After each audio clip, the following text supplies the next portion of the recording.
Good morning, mayam. Akoy ngasi sibaching khoramba lai. Mayam sibaching khoramba chalusi. Ngasi gi numit ase yamna phaba numit ni. Ngasi April May gi tarik amma ningthau kaba numit. Shyam Kumar amasung magi taloi Rupali Singhona sibaching Kari Sunai da laiba sibaching ni masi hoi te nauna luhong pache chahi nipan suraka daure numit mari mani tangai khare asuk kuina luhong pasida ite na punna sibaching kajadri inak henak na laingai adubu ngasi Mahadem na sayang chingchale akhoi lai sibaching ase thaina mamangaida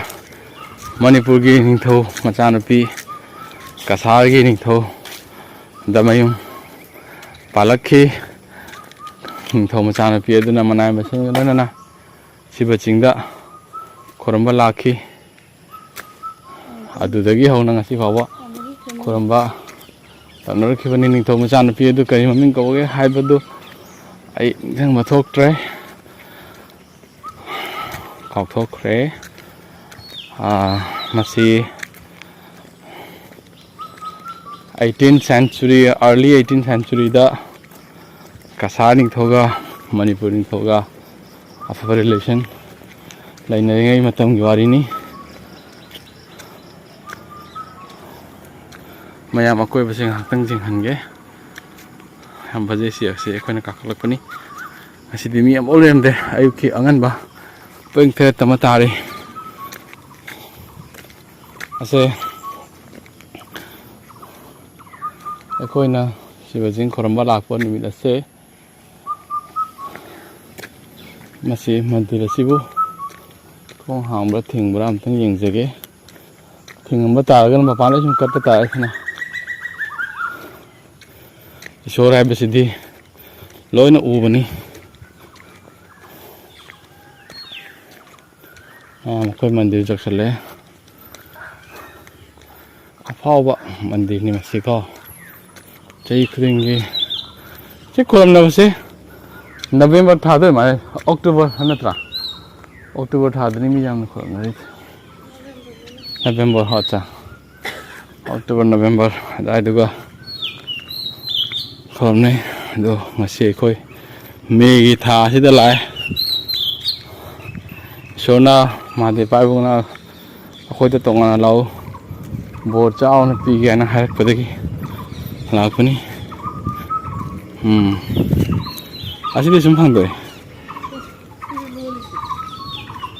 Om Namah Shivaya Om Namah Shivaya Om Namah Shivaya Om Namah Shivaya mayam Mahadem paibung ta khoram ninasi Mahadem paibung ta khoram ninasi makun lekhar Mahadem paibung ani Om Namah Shivaya nasa panglaba karisu khangyadraba khoibu chanbiu apuba pinabiu eba kunaibu nungai hanbiu awana lehanbiganu amaga amaga nusi chanunga thambiu taba kya bu ngakthokpiu meba kunaibu chumbalami talamjing bidana afadaba thabak thoram tawhanba ngamhanbiu haidana hanhanu khoramjari Mahadem paibung adu chage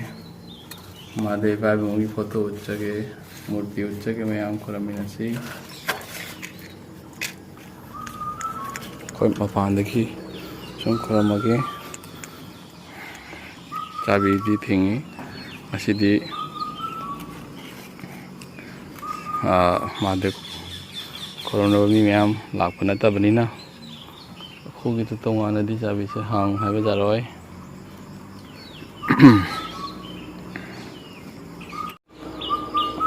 mayam tum hawalak pagai iruja maitharaga kok uraga lakpani ꯃꯁꯥꯒꯁꯦ ꯃꯃꯤꯠꯀꯁꯦ ꯄꯣꯝ ꯄꯣꯝꯕꯗꯅ ꯑꯗꯨꯕꯨ ꯃꯍꯥꯗꯦꯕꯀꯤ ꯃꯐꯝ ꯌꯧꯔꯛꯄꯁꯤꯗ ꯋꯥꯈꯜꯁꯦ ꯅꯨꯡꯉꯥꯏ ꯌꯥꯝꯅ ꯃꯌꯥꯝ ꯌꯦꯡꯃꯤꯟꯅꯁꯤ ꯃꯍꯥꯗꯦꯕꯀꯤ ꯀꯣꯏꯕꯗ ꯂꯩꯔꯤꯕ ꯐꯖꯕ ꯃꯐꯝꯁꯤꯡ ꯑꯁꯦ ꯄꯨꯛꯅꯤꯡ ꯍꯨꯔꯕ ꯃꯐꯝ ꯑꯁꯤꯗ ꯃꯍꯥꯗꯦꯕ ꯂꯩꯔꯝꯕꯅꯤ ꯊꯥꯏꯅꯗꯒꯤ ꯂꯩꯔꯛꯂꯕ ꯑꯁꯤꯒꯨꯝꯂꯕ ꯃꯒꯨꯟ ꯀꯜꯂꯕ ꯃꯍꯥꯗꯦꯕꯅꯤ ꯁꯤꯕ ꯃꯍꯥꯗꯦꯕ ꯍꯥꯏꯅꯁꯨ ꯈꯪꯅꯔꯤꯕ ꯃꯇꯝ ꯑꯃꯗ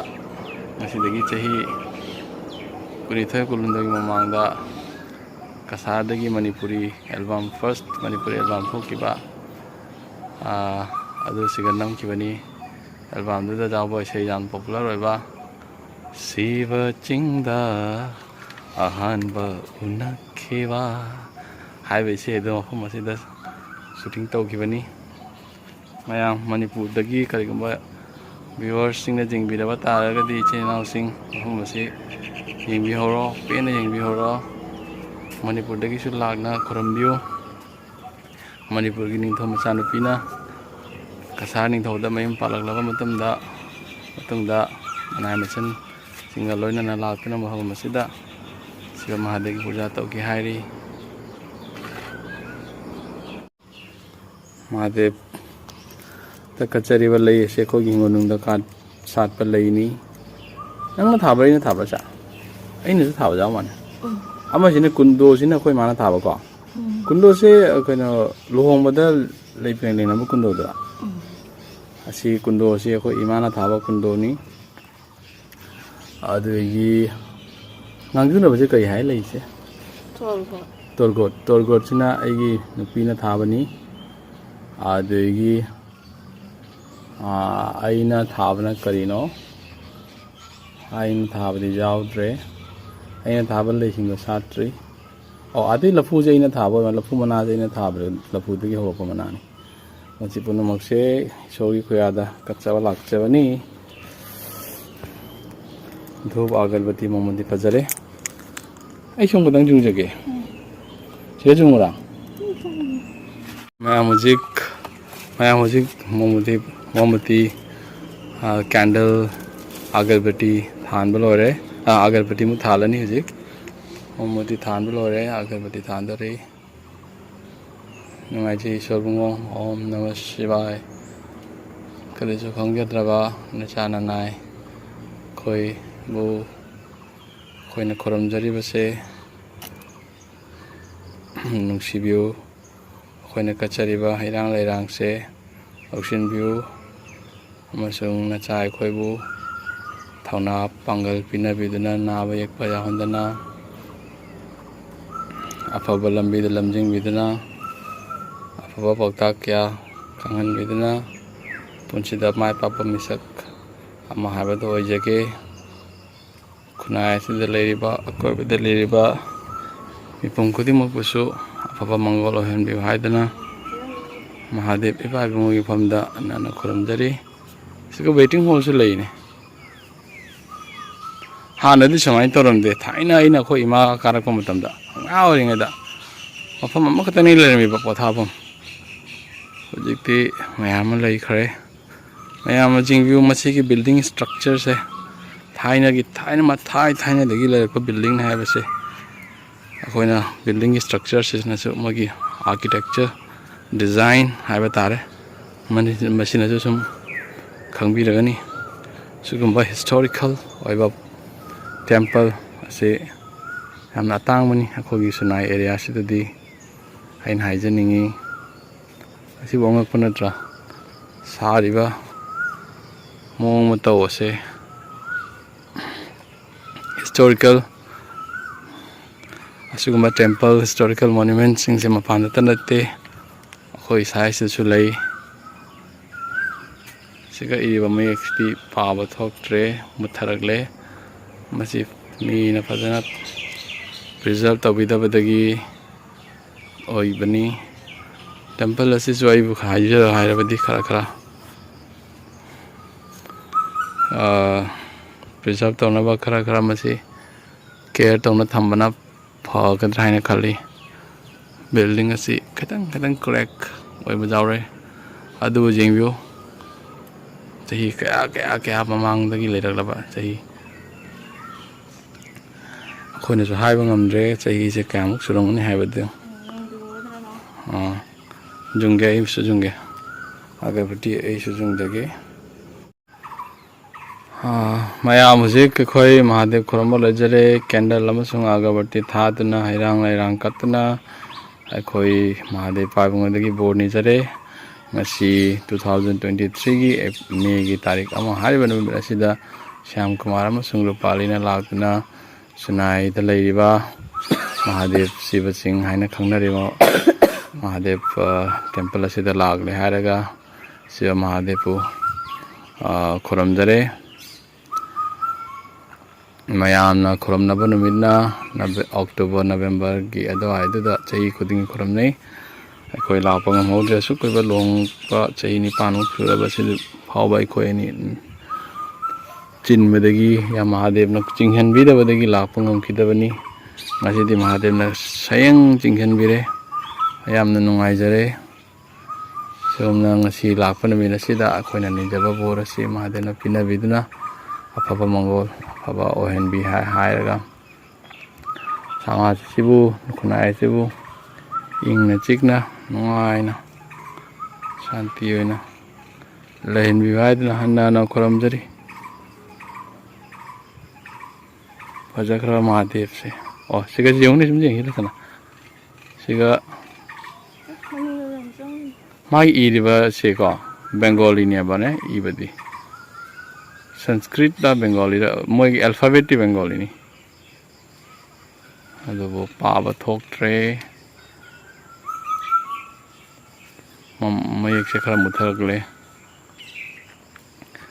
ꯐꯖꯅꯗꯤ ꯊꯥꯏ ꯃꯣꯏ ꯊꯥꯏꯅꯒꯤꯁꯤ ꯀꯃꯥꯏꯅ ꯇꯧꯔꯤꯅꯣ ꯈꯪꯗꯦ ꯆꯦꯛꯀꯁꯦ ꯃꯆꯥ ꯃꯆꯥ ꯑꯣꯏ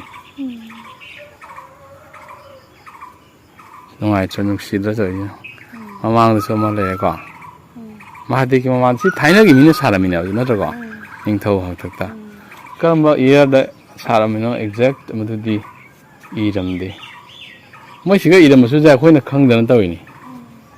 ꯆꯠꯅꯒꯤꯁꯤꯒ ꯂꯩꯕ꯭ꯔꯥ ꯏꯕꯒ ꯌꯦꯡꯕ ꯑꯁꯣꯝꯗ ꯏꯕꯗꯤ ꯎꯗꯦ ॐ नमः शिवाय ॐ नमः शिवाय ॐ नमः शिवाय ॐ नमः ꯁꯤ ꯀꯕꯣꯛꯁꯦ ꯐꯖꯅ ꯌꯦꯡꯉꯨꯅꯦ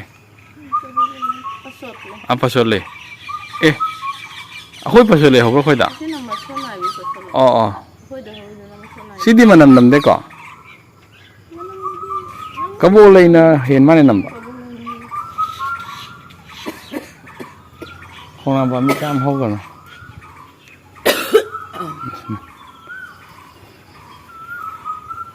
ꯑꯗꯩ ꯄꯥꯏꯕꯨꯡꯉꯣꯁꯦ ꯑꯝꯇ ꯄꯦꯟꯅ ꯌꯦꯡꯕꯤꯈꯤꯒꯦ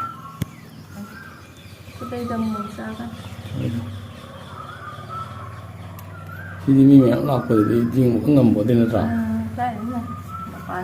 ꯃꯄꯥꯟꯗꯩ ꯁꯨꯝ ꯈꯨꯔꯝꯃꯤ ꯀꯥꯡꯁꯤ ꯃꯌꯥꯝ ꯀꯟꯅ ꯎꯅꯔꯦ ꯀꯌꯥꯝ ꯊꯥꯅ ꯀꯌꯥꯝ ꯆꯦꯛꯁꯤꯟꯅ ꯃꯣꯏ ꯆꯦꯛꯁꯤ ꯀꯌꯥꯃꯨꯛ ꯌꯥꯝ ꯊꯥꯒꯅꯤ ꯌꯦꯡꯉꯨ ꯅꯠꯇ꯭ꯔꯥ ꯑꯩꯈꯣꯏ ꯀꯃꯈꯥ ꯑꯃ ꯈꯨꯔꯝ ꯆꯠꯄꯗꯒ ꯂꯩꯕ ꯕꯤꯜꯗꯤꯡꯗꯣ ꯑꯗꯨꯃꯥꯏꯅ ꯇꯧꯋꯤ ꯍꯥꯏꯗꯤ ꯁꯤ ꯊꯥꯔꯤꯁꯦ ꯄꯨꯔꯥ ꯊꯥꯔꯤꯁꯦ ꯃꯥꯏ ꯗꯤꯋꯥꯅꯦꯕ ꯄꯨꯔꯥ ꯃꯄꯥꯛꯁꯤꯅ ꯑꯁꯤꯅ ꯀꯨꯏꯅ ꯈꯥꯡꯉꯤꯅꯤ ꯅꯤꯡꯊꯧ ꯀꯣꯅꯨꯡ ꯊꯥꯏꯅꯒꯤ ꯅꯤꯡꯊꯧ ꯀꯣꯅꯨꯡꯗ ꯁꯨꯃꯥꯏꯅ ꯇꯧꯅꯩ ꯃꯣꯏ ꯑꯗꯨꯅ ꯑꯃ ꯔꯨꯝ ꯑꯃꯗ ꯉꯥꯡꯕ ꯋꯥ ꯑꯃꯗ ꯇꯥꯗꯦꯕ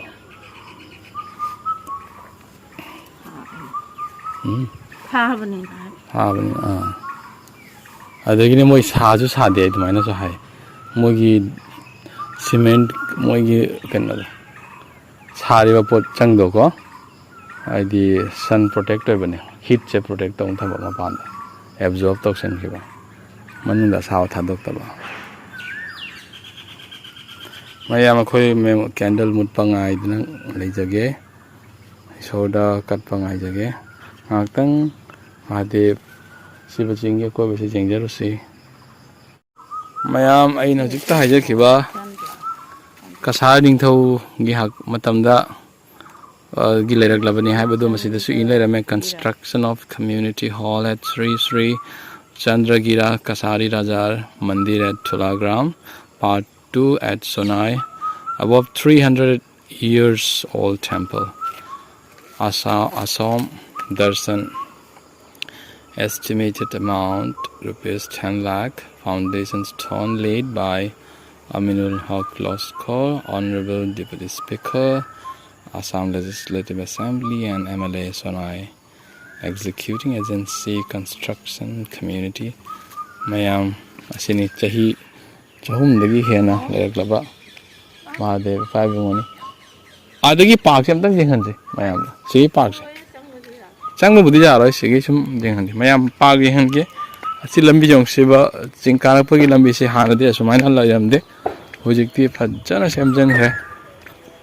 hamasin chahi khudinge lai adubo mayam asi park ni park se hoji changma yade moi gate thingi adubo jenghan ge amta phajaba park ni yamna phajina preserve tawna thammi manung na changa de amena phajaba se ugadani mapan da na te khogi sunai area se su phajaba fam kya lai khabani akoina semjan sajan biradi amuk khena phajaba oigadabani mayam khoi park yengbul ore hojik mombati agrabati katpaloramani mutpaloramani chakpaloramani ado ikoi mayam tang haino pam sim jeng haino baja kyam ta pan hro ne ha sa pan chan chao si pam je ken sa si pam je es oi ma april bu jai thaning mana si ma chara na hingba kai mai hingi si ba chara na hingde ni ko as april fool si mai tharam tare ni sigedi lowa ja ra moi maru di lei tu maru ra khang di di man mayam april fool se puning huning ai lei tana phajai acha ka makama phare mayam Mahadev Paibungo khormasu lorabani na hojik jumda hanna ba tawrage mayam. Thank you for watching my video. Don't forget to subscribe my YouTube channel and don't forget to follow me on Facebook. Bye bye. Take care.